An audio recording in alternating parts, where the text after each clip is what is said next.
ესე იგი, სურსათმრუნებლობის კუთხით საქართველოში მდგომარეობა მნიშვნელოვნად გაუმჯობესდა ბოლო წლების მანძილზე. იქიდან გამომდინარე, რომ შეიქმნა სახელმწიფო მაკონტროლებელი უწყება, სურსათის ეროვნული სააგენტო, რომელიც არის პასუხისმგებელი სურსათმრუნებლობის კონტროლზე. ასევე შემუშავდა და მუშავდება კანონმდებლობა, რომელიც საქართველოს აახლოებს ევროკავშირში არსებულ მოთხოვნებთან და ყოველწლიურად ბევრი რამ კეთდება მდგომარეობის გასაუმჯობესებლად. ამასთან ერთვადაა წლების მანძილზე ასევე ევროკავშირიდან მომდინარე დახმარება, ასევე სხვა დასავლელი პარტნიორების დახმარება, რომელიც მიმართული იყო როგორც პირველ რიგში ხელისუფლებისკენ და ასევე ბიზნეს სექტორისკენ, იმისათვის რომ მათ განაუმჯობესებინათ მზაობა სურსათმრუნებლობის მოთხოვნებთან დაკმაყოფილების კუთხით. თუმცა ძალიან ბევრი პრობლემაა და ეს პრობლემები უკავშირდება ძირითადად იმას, რომ მკაფიო პოლიტიკური ნება მაინც არ ჩანს, რომ სურსათმრუნებლობის მხრივ მდგომარეობა ფუნდამენტურად შეიცვალოს. ჩვენ რას ვაკეთებთ?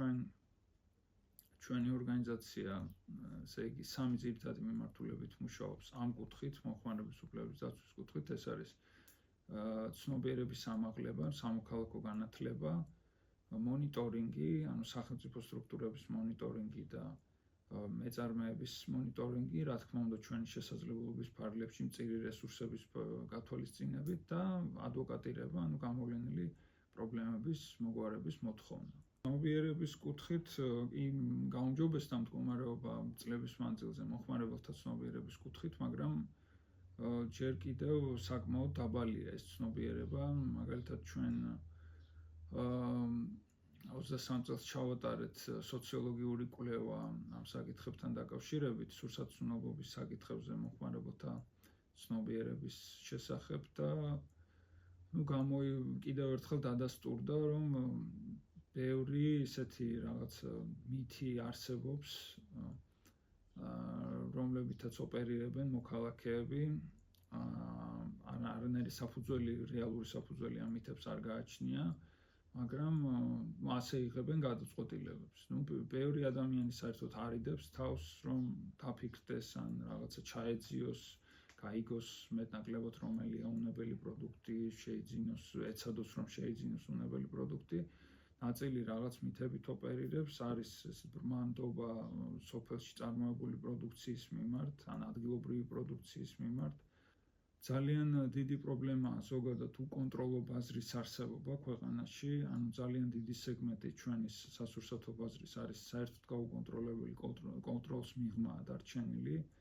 ეს არის მცირე მეურნეობები, გლეხური მეურნეობები, არარეგისტრირებული მეურნეობები და თუ ბიზნეს ოპერატორები, როგორც ასეთი, რომლებიც სხვადასხვა სფეროში მუშაობენ, გარევაჭრობა სურსათით, მათ შორის მალფუჭებადი სურსათით გარევაჭრობა მოუგვარებელ პრობლემად რჩება და არის ასევე თქვათ კონტროლის კუთხით თუ შევხედავთ, როგორც თქვი, რესურსების ნაკლებობა, არის სპეციალისტების ნაკლებობა, იმ სპეციალისტების, რომლებმაც უნდა შეუწყონ ხელი მეწარმეებს, შეუწყონ ხელი დაავადებებთან ბრძოლას, თქვათ ცხოველური დაავადებების გავრცელების საწინააღმდეგოდ, ვეტერინარები, კერძოდ თქვათ აგრონომები, ჰიგიენის სფეროში, ჰიგიენის სპეციალისტები.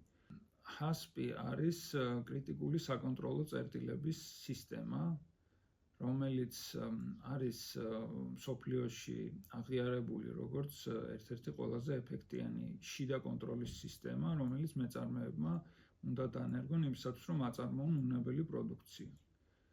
და ფაქტიურად შეიძლება ითქვას, რომ ყველა ტიპის საწარმოსთვის, საწარმოში გულისხმობ ასევე მაღაზიებსაც, გადამუშავებასაც მაღაზიებსაც, ეს HACCP არის კარგი გზა იმისათვის, რომ დაიცვას მეწარმემ საფრთხეებისგან თავი და საბოლოო ჯამში მისი პროდუქციის მომხმარებელი.